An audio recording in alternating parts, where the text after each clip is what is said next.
I'm struggling at the moment to find anything here. We're looking out for them standing there. Usually they lift their tails and shake it slightly. I can hear the tinkle-tinkle of a little pea. Trying to get your sheep to do a number 2 on cue isn't easy. It's typical, isn't it? Come on, guys. Oh, there's one. Finally, they've produced the goods. Oh, there we go. Is that there? Whoa! The couple's daily chores don't end there. These are our 6-week-old chickens. Hi, guys. There's a couple of hundred in here and some guinea fowl as well. They're seasonal birds that we're rearing. They mix quite well. Janet and Andy have reared French Sasso chickens for 8 years. They're actually really nice animals, I think. We enjoy having them. We put the food outside during the day, unless the weather is so bad that we think it's going to get ruined, because it encourages them to go outside.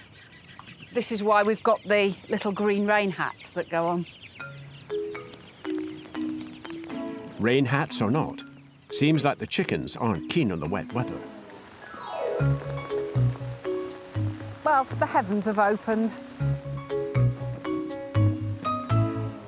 They're pretty robust and they do come outside in the rain, but if they don't need to be outside, they've had a bit of breakfast, I think they've just gone inside until it stops again. Unfortunately, Janet and Andy don't have that luxury. Day off for bad weather, never heard of it. Never heard of it at all.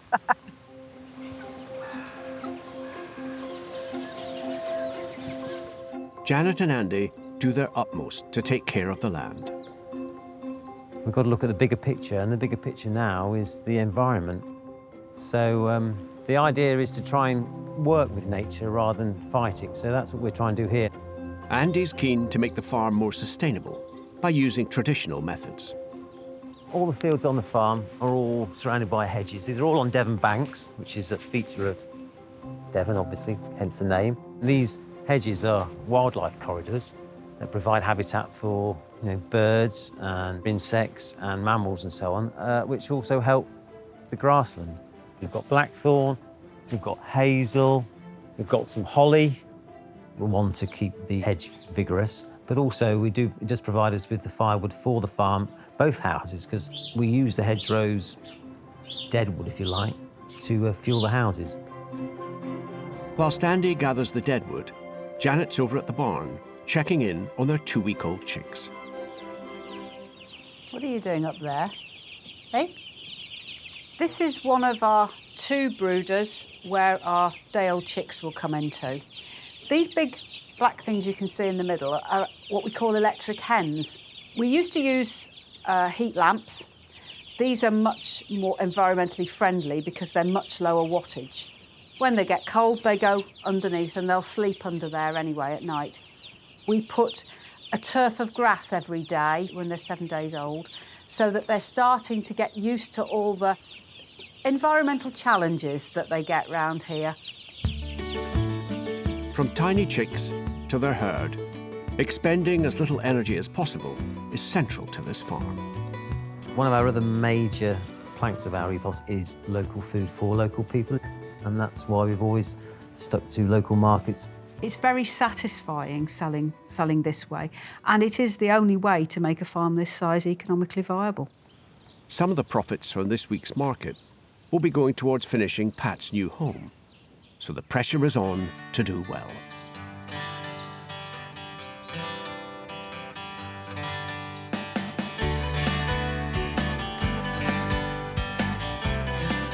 "18 miles across Devon, near Winkley, Henry and Liv are harvesting for the market.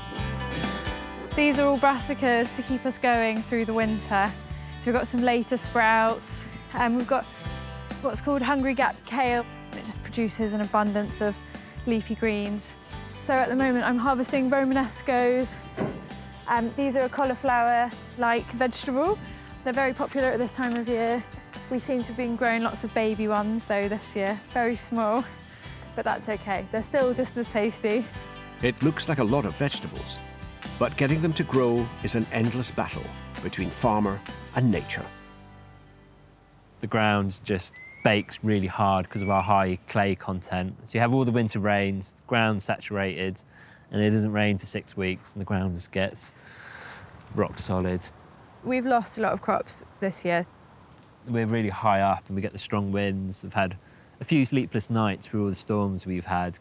Oh, is the polytunnels going to be okay? And Will they blow away? Will they blow away? So over the winter, I just started wearing earplugs when we've had storms, just so I can get a good night's sleep and come out in the morning and go, okay, everything's still there.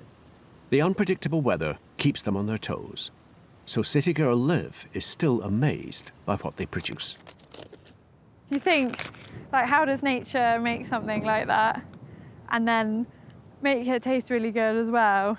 Yeah, I mean, it's an amazing vegetable. And it grows in these like harsh conditions of autumn, winter. We'll have these till December, so yeah, it's amazing. All of today's harvest is for the Exeter Farmers Market, and the couple know how to please their audience. Trying to have things that the supermarkets don't have always gives us an upper hand and gives people more of a reason to shop with us. You know, on top of the being local, being fresh, having interesting crops that are unique. It's one of our USPs. Liv understands a successful day will depend on showcasing only the best of their crop. Am I in your way? I think I'm in your way. I'm just going to grab a couple. We are taking a little bit of everything that we have. So tomorrow it's the last of the tomatoes, last of the aubergines, so the last of the summer crops, and then it's also the start of all the new autumn winter crops, which include celeriac, fennel, sprout tops, parsnips, carrots. It's a really nice time of year at market. We always try and aim to sell as much as we can because it's a really good day out for us normally. Cool, I think that is plenty for market, a few kilos, great.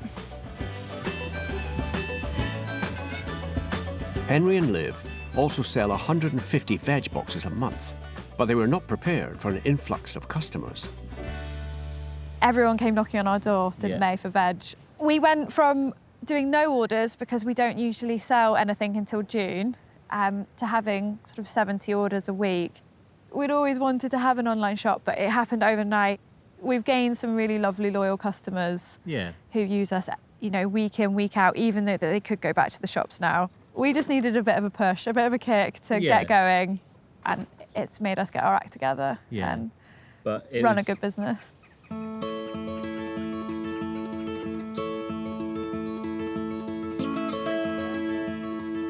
The couple's hard work over the last year has inspired them to pursue their other dreams for the farm.